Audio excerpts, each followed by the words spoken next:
दोष का आरोपण करना तो अवर्णवाद। चलो दीदी आगे आने ही वाली है। केवलित्व, मुनित्व और देवत्व ये आत्मा की ही भिन्न भिन्न अवस्थाओं के स्वरूप हैं। अरहंत, सिद्ध, आचार्य, उपाध्याय और मुनि ये पांचों पद निश्चय से आत्मा ही है। योगेंद्र देव कृत योग सार गाथा 104 ये तो छोड़ो।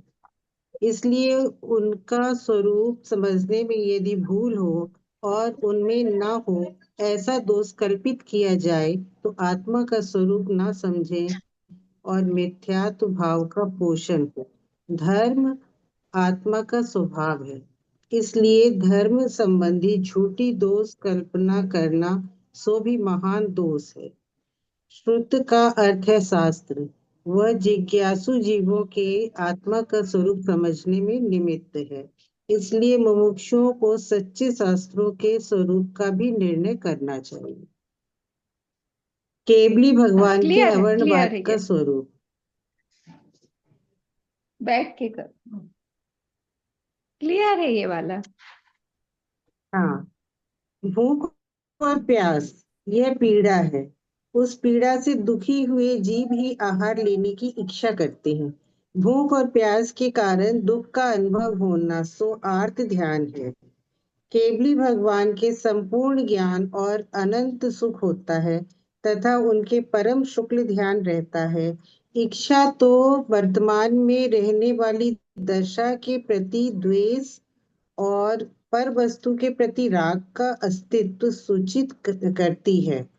केवली भगवान की इच्छा ही नहीं होती। तथापि ऐसा मानना कि केवली भगवान अन्य का आहार कमला आहार करते हैं, यह न्याय विरुद्ध है। केवली भगवान के संपूर्ण वीर प्रकट हुआ होने से उनके भूख और प्यास की पीड़ा ही नहीं होती और अनंत सुख प्रकट होने से इच्छा ही नहीं होती। और बिना इच्छा कवन आहार कैसा। जो इच्छा है सो दुख है, लोभ है। इसलिए केवली भगवान में आहार लेने का दोष कल्पित करना सो केवली का और अपने शुद्ध स्वभाव स्वरूप का अवर्णवाद है। यह दर्शन मोहनीय कर्म के आश्रम का कारण है, अर्थात यह अनंत संसार का कारण।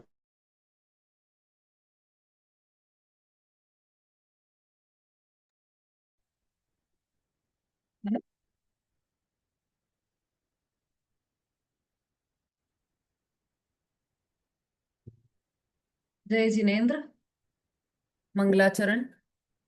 नमो अरिहंताणं, नमो सिद्धाणं, नमो आयिरीयाणं, नमो उवध्यायाणं, नमो लोये सवसाहुणं, मोक्षमार्गस्य नेतारं, नेतारं कर्मभूभृतां, ज्ञातारं विश्वतत्त्वानां, वन्दे तद्गुणलब्धये। मोक्ष शास्त्र तत्वार्थ सूत्र, छठा अध्याय, दर्शन मोहनी कर्म के आश्रव का कारण, सूत्र नंबर 13। ये हमारा चल रहा है, इसको हम डिटेल में ले रहे हैं। अभी हमने जो देखा है दर्शन मोह के आश्रव के कारण क्या क्या हैं, तो उसमें केवली का अवर्णवाद, श्रुत का अवर्णवाद, संघ का अवर्णवाद, धर्म का अवर्णवाद और देव का अवर्णवाद। मतलब केवली, श्रुत, संघ, धर्म और देव, इन सब का अवर्णवाद करना यही दर्शन मोहनी कर्म के आश्रव का कारण है। अब अवर्णवाद किसे कहा? कि जिसमें जो दोष नहीं हो उसमें वह दोष लगा देना, वह अवर्णवाद है। उस दोष का आरोपण करना, आरोपित कर देना, वह अवर्णवाद है। केवली भगवान के अवर्णवाद का स्वरूप कल हमने समझा था। आज है श्रुत के अवर्णवाद का स्वरूप। पेज नंबर 431, श्रुत के अवर्णवाद का स्वरूप।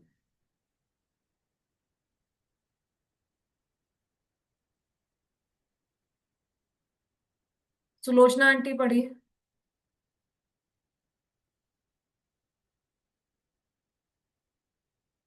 जय जिनेन्द्र जी। श्रुत का अर्थ है शास्त्र व जिज्ञासु जीवों के आत्मा का स्वरूप समझने में निमित्त है, इसलिए मुमुक्षु को सच्चे शास्त्रों के स्वरूप का भी निर्णय करना चाहिए। पहला, भूख और प्यास यह पीड़ा है, उस पीड़ा से दुखी हुए एक जीव मिनट, ही। कहाँ हाँ, से पढ़ रहे हैं आप? दूसरा श्रुत का अर्थ। शुद्ध के अवर्णवाद का स्वरूप, पेज नंबर 431। 4 से 31।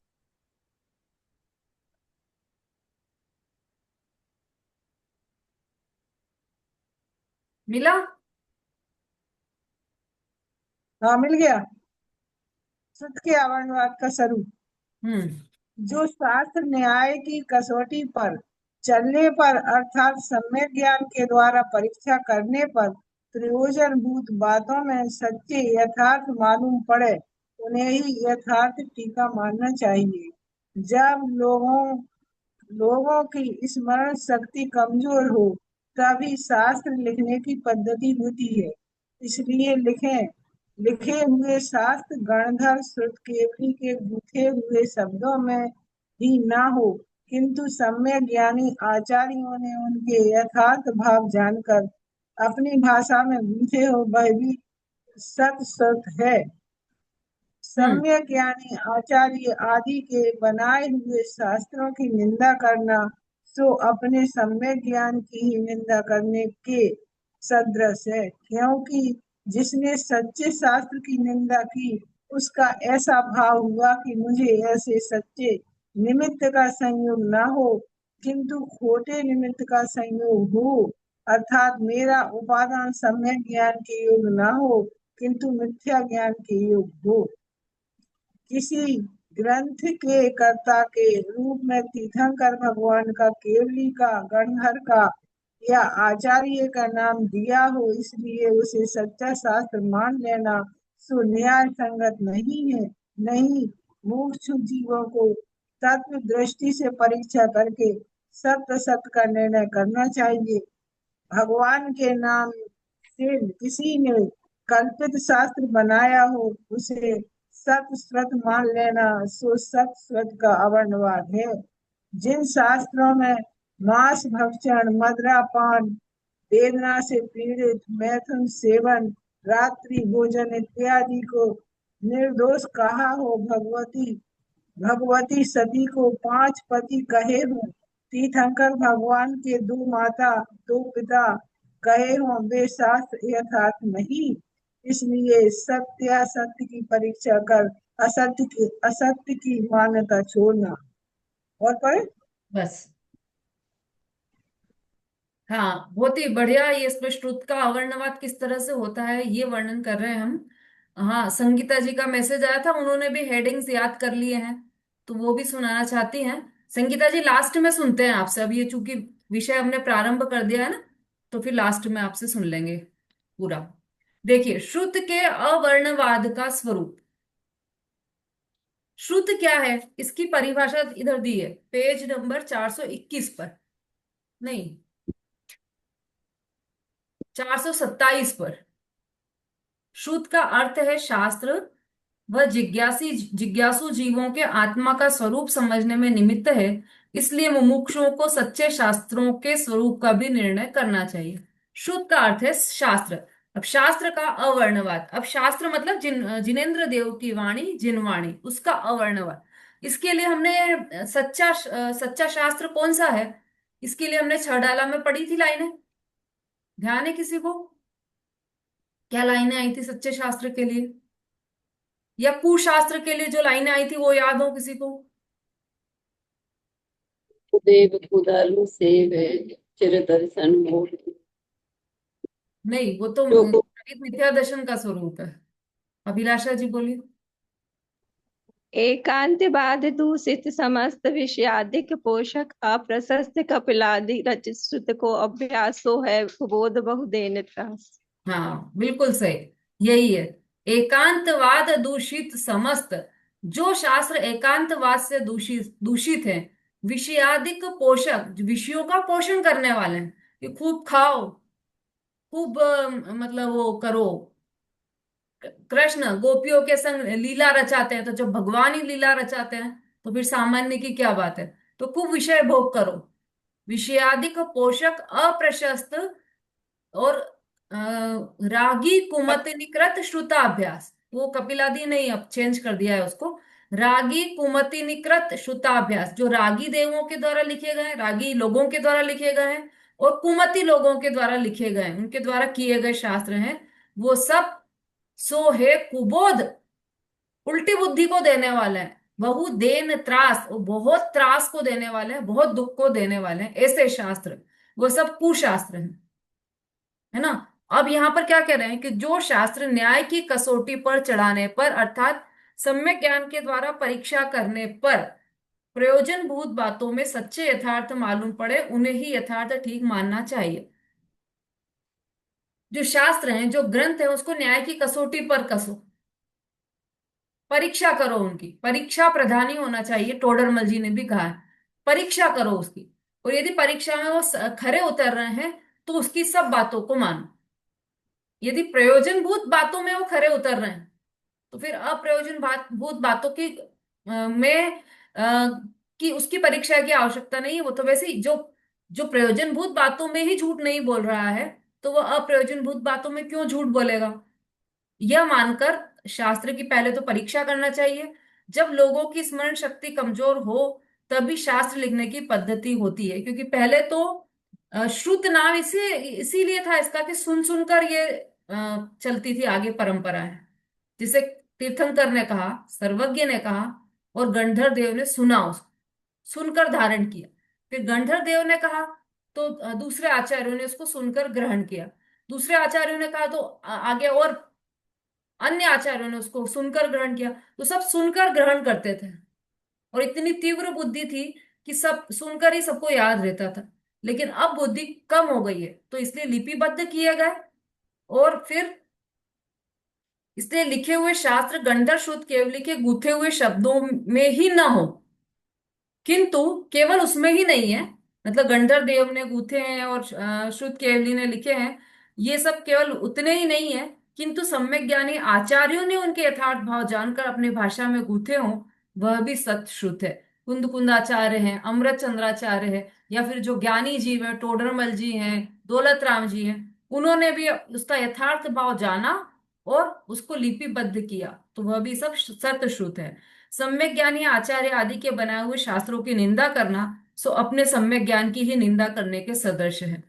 आचार्य के शास्त्रों की निंदा कर दी, उनका उल्टा अर्थ बताया, तो वह सब स्वयं के सम्यक ज्ञान की निंदा करने जैसा है, क्योंकि जिसने सच्चे शास्त्र की निंदा की उसका ऐसा भाव हुआ कि मुझे ऐसे सच्चे निमित्त का संयोग न हो किंतु खोटे निमित्त का संयोग हो, अर्थात मेरा उपादान सम्यक ज्ञान के योग्य न हो किंतु मिथ्या ज्ञान के योग्य हो, ऐसी उसने ऐसा उसका भाव हो गया कि मेरा ज्ञान मिथ्या ज्ञान के योग्य हो। ऐसा भाव कैसे हो गया, क्योंकि उसने सच्चे शास्त्र की निंदा की, और उससे ऐसा भाव हुआ कि मुझे ऐसा सच्चे निमित्त का संयोग, मतलब है तो सामने समय सा, अब उसकी निंदा कर दी उसकी, अरे ये तो अपने पढ़ने लायक नहीं है, शास्त्र की ही निंदा कर, ये हमारे पढ़ने लायक नहीं है, गृहस्थियों के पढ़ने लायक नहीं, ऐसे निंदा कर दी। तो उससे क्या हुआ कि उसका ऐसा भाव हुआ कि ये जो अच्छा निमित्त है, मोक्ष मार्ग का साक्षात निमित्त है, उसका संयोग न हो, परंतु झूठा निमित्त हो, झूठे निमित्त का संयोग, खराब निमित्त का संयोग हो। तो उससे क्या हुआ कि मेरा जो उपादान है, मतलब मैं सम्यक ज्ञान ग्रहण करने के योग्य नहीं हूं, पर मिथ्या ज्ञान मेरा चलता रहे, ऐसी उसकी भावना हो। अभी मिथ्या ज्ञान चल रहा है, वैसा ही चलता रहे सम्यक ज्ञान का, क्योंकि सम्यक ज्ञान का जो निमित्त है शास्त्र, उसको तो तुमने झूठा बता दिया। किसी ग्रंथ के कर्ता के रूप में तीर्थंकर भगवान का, केवली का, गंधर का या आचार्य का नाम दिया हो, इसलिए उसे सच्चा शास्त्र में मान लेना सो न्याय संगत नहीं है।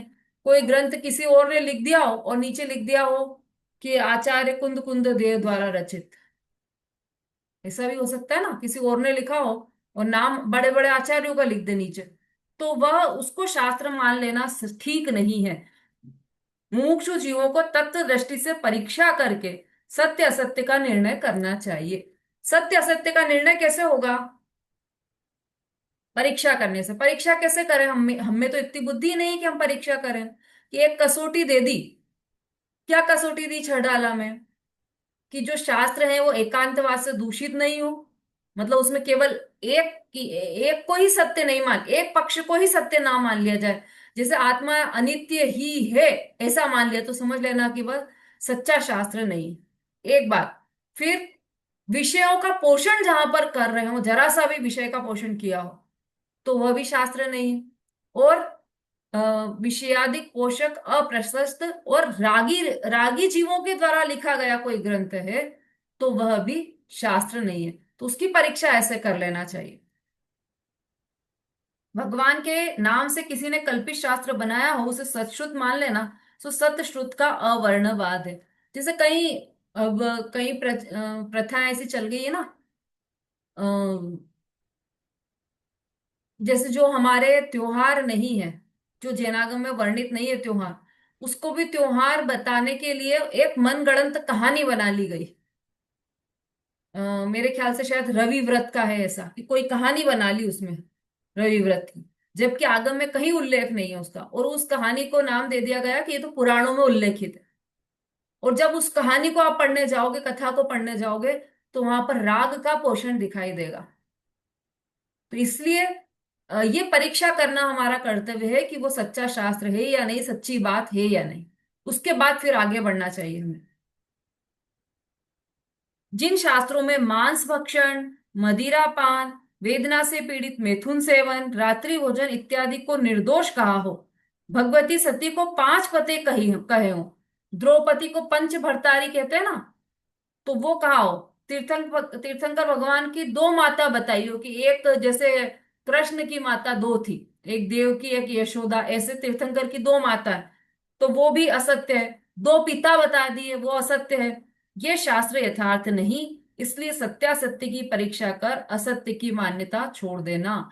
ये सब यदि हम सब ऐसा मानते हैं, जैसा कि इसमें बताया कि द्रौपदी तो पंच भर्तारी थी, 5 पांडव ही उसके पति थे, यदि हम ऐसा मानते हैं किंचित भी, तो हम सीधे सीधे श्रुत का अवर्णवाद कर रहे हैं। ये सब डिटेल में आ गया है क्या क्या है श्रुत के अवर्णवाद का कारण, है ना। चलिए अब आगे, संघ के अवर्णवाद का स्वरूप। समता भाभी।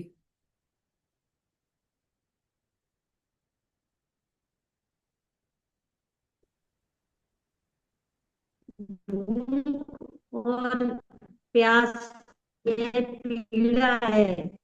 उस पीड़ा से दुखी अरे हुए आप कहाँ जीव हो? ही आहार लेने की इच्छा अरे करते हैं।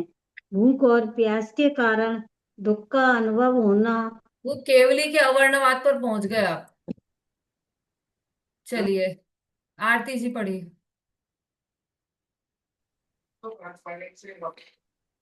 नंबर 5, संघ के अवर्णवाद का स्वरूप।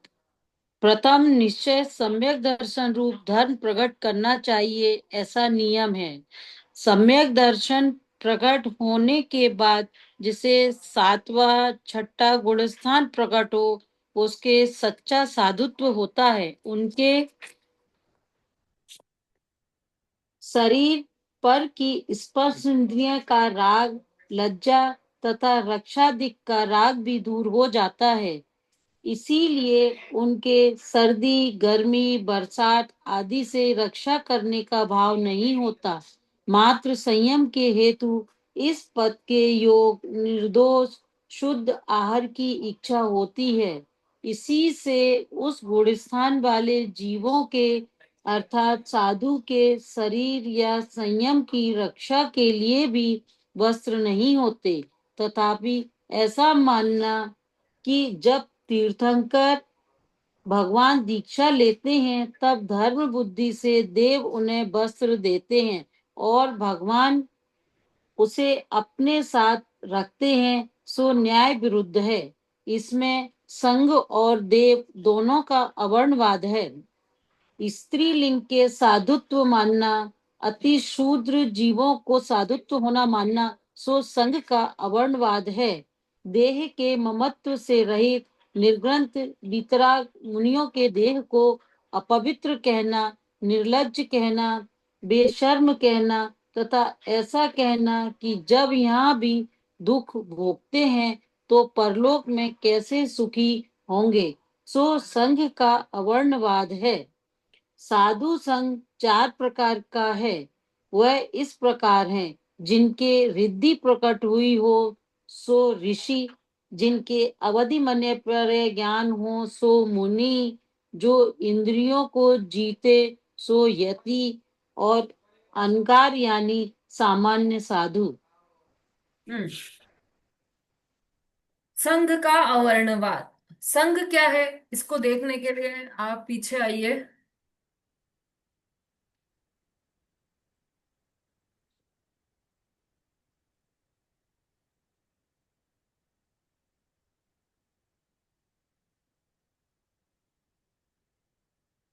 है ना, अभी संघ पढ़ा था अपन ने। एक तो 4 संघ होते हैं और 3 भी संघ कहे जाते हैं। देखो पीछे है शायद, कहीं पर पढ़ा था ना अपन ने, संघ अलग से दिया था।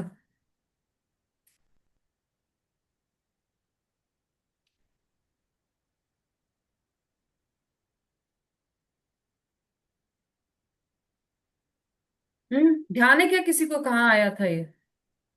अभी कुछ दिनों पहले ही पढ़ा था अपन ने।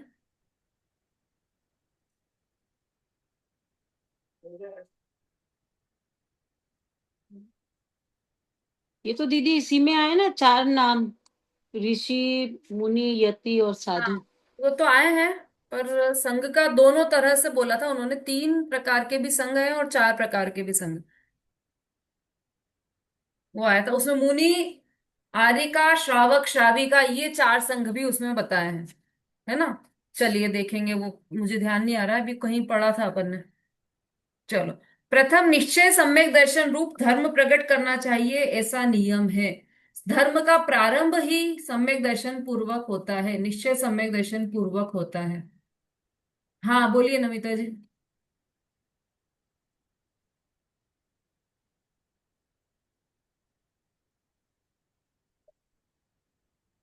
चलिए, सम्यक जैस्मिन दर्शन। हाँ बोलिए। दीदी जो संघ का आप पूछ रहे हैं ना, संघ का आपने वो दूसरी बुक में से पढ़ा था, इस वाले शास्त्र में से नहीं पढ़ा था। आपके पास में दूसरी बुक थी, उसमें से आपने रीड किया था। हाँ, एक मिनट एक मिनट।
दादी मैं समझ लूं कि आपको जब जैसा करना वैसा आप कर लेना। हाँ नमिता जी बोलिए। जैस्मिन दीदी दीदी आप वो संघ का पूछ रहे हो ना, वो आपने दूसरी बुक में से रीड किया था उस दिन, अच्छा अच्छा। इस शास्त्र में से नहीं किया था तत्वार्थ मणि प्रदीप में से, शायद। उसमें से भी देख लेते हैं।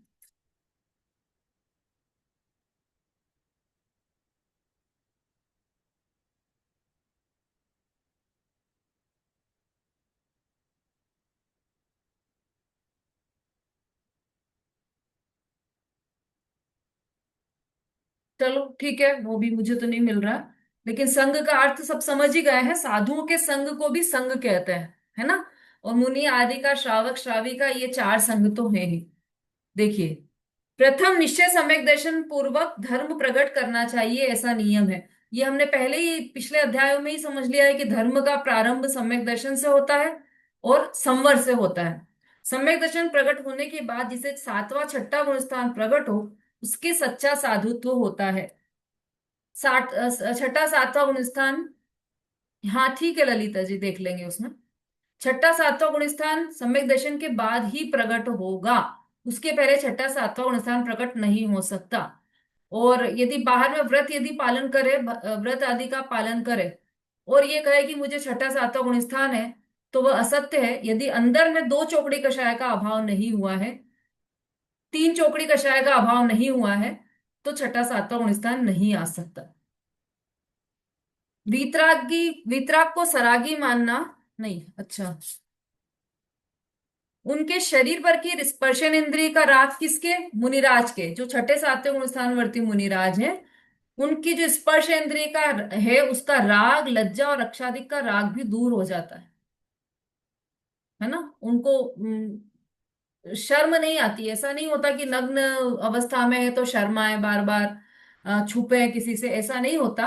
उनको उसका राग भी नहीं रहता, उससे शर्म नहीं आती, लज्जा भी नहीं होती, और उसकी रक्षा करने का भी कोई भाव नहीं होता। इसीलिए उनके सर्दी, गर्मी, बरसात आदि से रक्षा करने का भाव नहीं होता। मात्र संयम के हेतु इस पद के योग्य निर्दोष शुद्ध आहार की इच्छा होती। ले तप बढ़ावन हेतु नहीं तन पोषते तजी रसन को। केवल तप को बढ़ाने के लिए शुद्ध और निर्दोष आहार लेने की उनकी इच्छा होती है। इसी से उस गुणस्थान वाले जीवों के अर्थात साधु के शरीर या संयम की रक्षा के लिए भी वस्त्र नहीं होते। वस्त्र क्यों नहीं पहनते मुनिराज? क्योंकि उनको शरीर के प्रति राग नहीं है, स्पर्शन इंद्रिय के प्रति उनका राग, लज्जा और अरक्षा का भाव सब दूर हो गया है। तथापि ऐसा मानना कि जब तीर्थंकर भगवान दीक्षा लेते हैं तब धर्म बुद्धि से देव उन्हें वस्त्र देते हैं।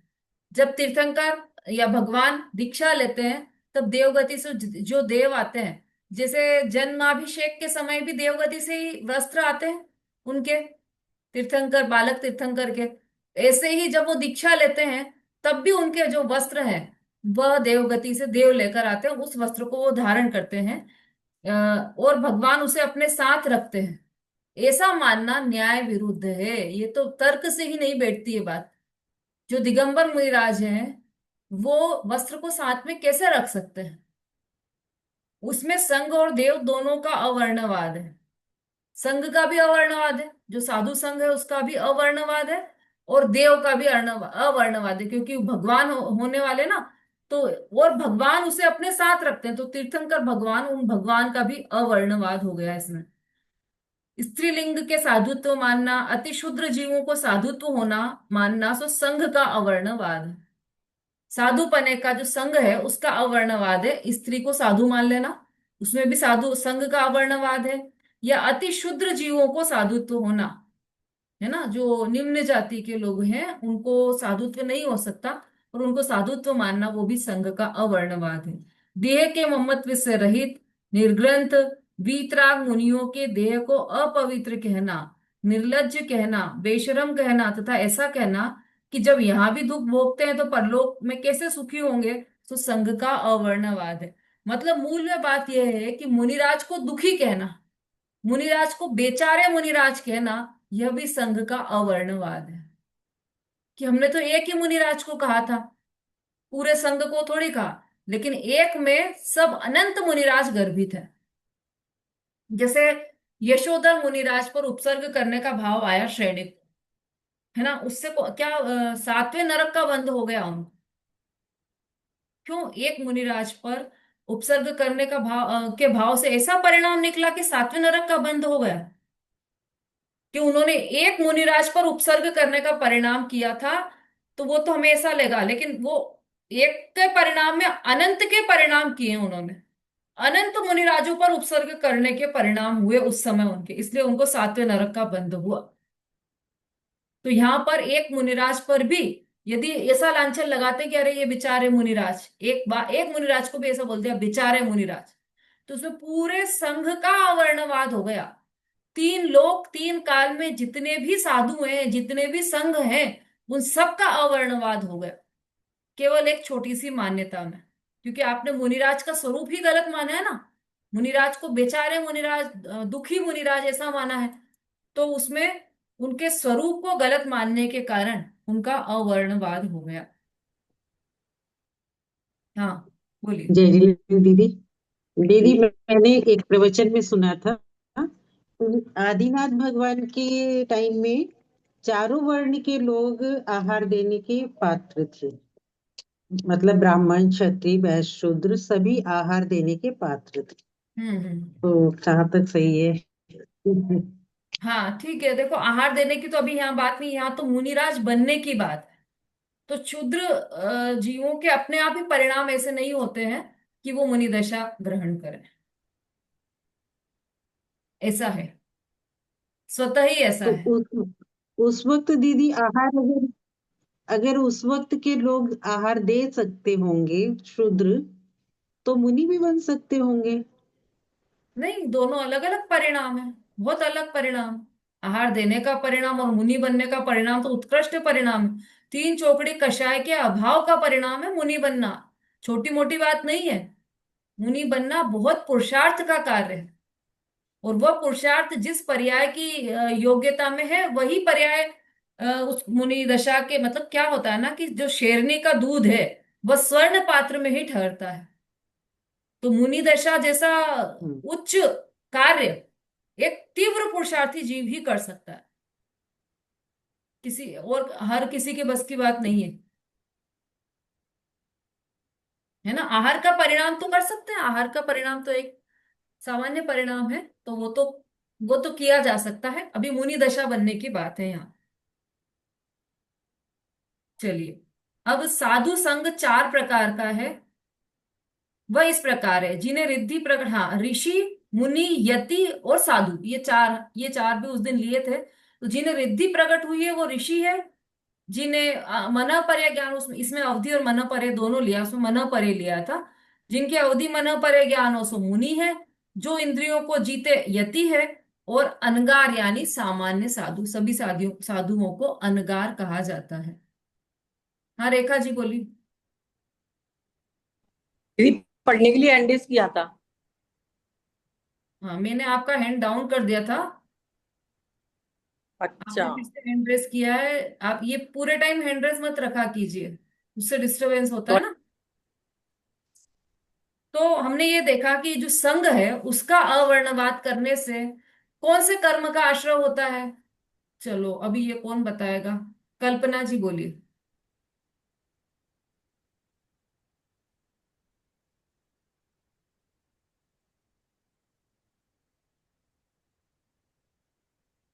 जय जलेंद्र की। ज्ञानावरणी कर्म का। किसका? ज्ञानावरणी कर्म का। हाँ ठीक है, चलिए और कौन बताएगा। अनीता जी बोलिए।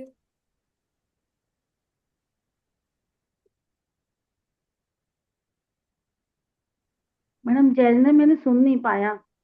क्यों, उपस्थित तो यही था आप। थोड़ा सा किसी का अर्जेंट फोन आया तो मैंने उनसे कह दी थी मैं धर्म की क्लास में हूँ। चलिए निशा जी बोलिए। दर्शन मोहिनी जज ने दे दी, दर्शन मोहिनी कर्म का। बहुत वही बढ़िया, होगा बिल्कुल चल सही। रहा दर्शन मोहनी कर्म के आश्रव का कारण है संघ का अवर्णवाद, ठीक है। और केवली का अवर्णवाद कौन से कर्म के आश्रव का कारण है? अनीता जी दोसा।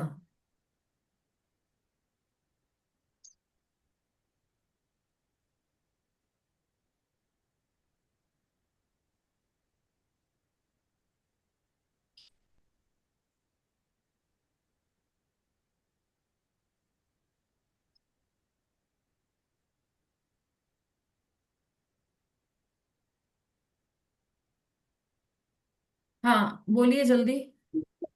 कर्म का, ज्ञानावनी कर्म की वजह से, अच्छा केवल ज्ञान कर्म। चलिए, किससे पूछा जाए।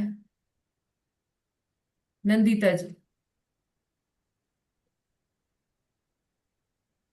अ, जय जिनेन्द्र दर्शन मोहनीय कर्म का।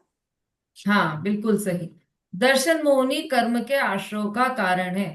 अवर्णवाद शब्द आया ना, तो अवर्णवाद तो दर्शन मोहनी कर्म के आश्रव का ही कारण है। चलिए, अब श्रुत के अवर्णवाद का स्वरूप। ये संघ का हो गया, केवली का और संघ का, दो हो गए। अब है श्रुत के अवर्णवाद का स्वरूप। हाँ, पढ़िए ललिता जी। उसका हो गया ना दीदी, उसका खुद के कर्म के बात का स्वरूप है। हाँ हाँ, श्रुत का अभी हो गया। धर्म के अवर्णवाद, धर्म का, हाँ ठीक है, धर्म के अवर्णवाद। जो आत्म भाव के स्वाश्रय से शुद्ध परिणमन है तो धर्म है। सम्यक दर्शन प्रकट होने पर वह धर्म प्रारंभ होता है। शरीर की क्रिया से धर्म नहीं होता, पुण्य विकार है, अतः उससे धर्म नहीं होता और वह धर्म के सहायक नहीं होता।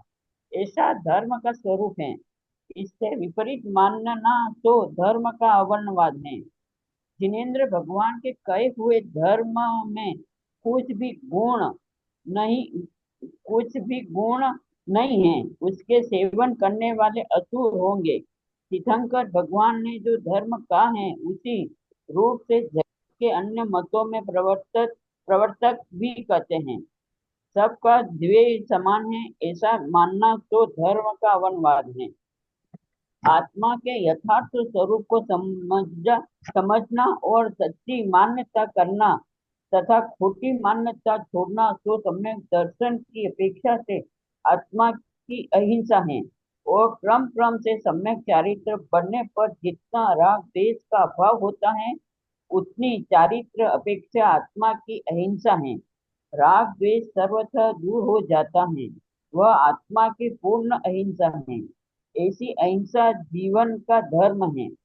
इस प्रकार अनंत जी ज्ञानियों ने इससे विरुद्ध जो मानता है जो धर्म का अवर्णवाद है। धर्म, धर्म किसे कहना, छह डाला में इसकी एक अलग से लाइन आई है, वो जिसको ध्यान है वो हैंड रेस कीजिए। धर्म के लिए क्या लाइन आई है छह डाला में?